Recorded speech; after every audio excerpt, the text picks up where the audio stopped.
One of the biggest mistakes that you can make on YouTube as a realtor, or really video creation in general as a realtor, is showing up to shoot day unprepared.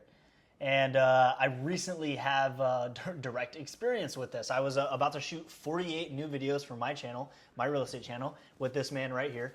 And I wasn't 100% confident going into shoot day, so I decided to push it. And it was a hard decision to make because of scheduling issues that could pop up and things like that. But it was, what made me feel right with pushing it is the fact that I want to put out quality content. And if I wasn't 100% ready to go into that shoot day, and I know in my mind that after this 2-day shoot, I'm posting 6 months of content, I want that content to be good, right? Right. We'll break this down a little bit more. It's not going to be as crazy as I'm making it seem right now, but we'll break this down a little bit more and why it's important to show up completely ready to shoot day. It helps confidence. It helps with efficiency and just the speed in which you can make the videos come shoot day. But yeah, take over a little bit, talk about that, and then I'll add some more. Yeah, I think it's just a good note to, when you dive into creative work, it's hard to, if you're not in a good headspace, actually produce good quality stuff. And I think what AJ is referring to with us having to reschedule our shoot this week was the night before, or really the morning of is when we ended up rescheduling, was at a point where he wasn't fully confident or had full conviction in all of his scripts. They were maybe 70 to 80% done, and he just felt he left some off the table. So once you start producing video and YouTube videos on a consistent basis, and for example, you get a shoot on the calendar, do not spend all of the time doing your creative work and your shoot prep the night before or the morning of. Right. And you definitely shouldn't be doing on set when the camera is set up and you're rolling.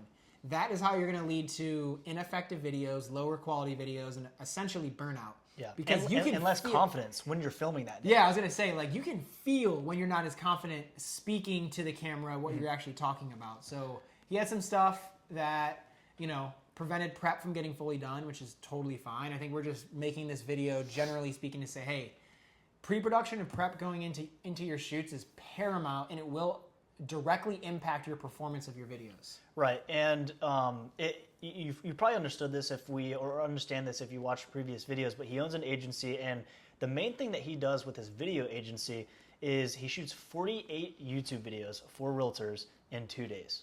And that's what I was about to do. And yeah, going into the shoot, I'm like, man, this day I'm going to be making the next 6 months of my content.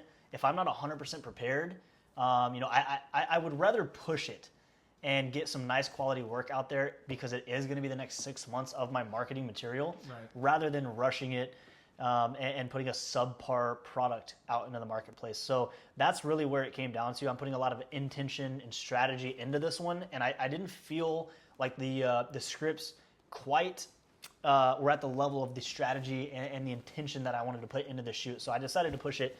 But yeah, just keep a mental note of, and we talked a little bit earlier about this in another video, but there is a difference between perfectionism and pushing it off for months, versus just wanting to make sure it's a quality product, So, pushing and extending a shoot for quality because it's not completely done, it is okay. But consistently getting in your head and trying to make a perfect video every single time, that will never happen. You'll always be in your head when it comes to that.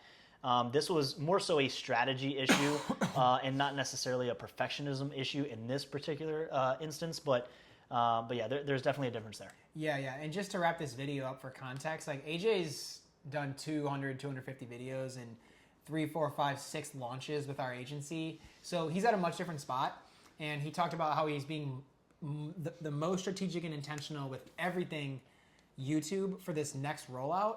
So, in your case, it's totally okay to overanalyze a little bit, because we're continually learning and getting better, and each launch and runway should be better. If you're just getting started, you want to stay away from that perfectionist mindset.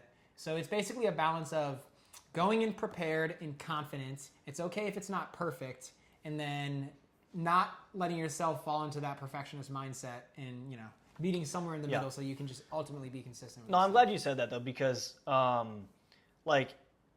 I have posted hundreds of videos, so I actually can sit back and say, you know what, it's not necessarily a numbers game I'm playing anymore. It's really a quality game. Right, But right. before you get those numbers, it kind of is a numbers game. Facts, it is. Like 100%. you have to go heavy volume first just to find your voice on camera and figure out, who exactly you're talking to and things like that. And you'll end up tightening your strategy over time. Yeah, that's ultimately why I got pushed this time. It is I'm leaning way more into quality and strategy now, other than just volume. So that's that. If you want to get your first video live on YouTube, if you haven't posted one yet, or if you want to get another one posted, maybe you've posted before, but it's not like dialed in or it's not very strategic. There's a link in the description of this video. We actually pull back all the curtains and walk you through how to get your first video live in 7 days. It's completely free. If you're interested in that, click that link. We'll see you in the next one.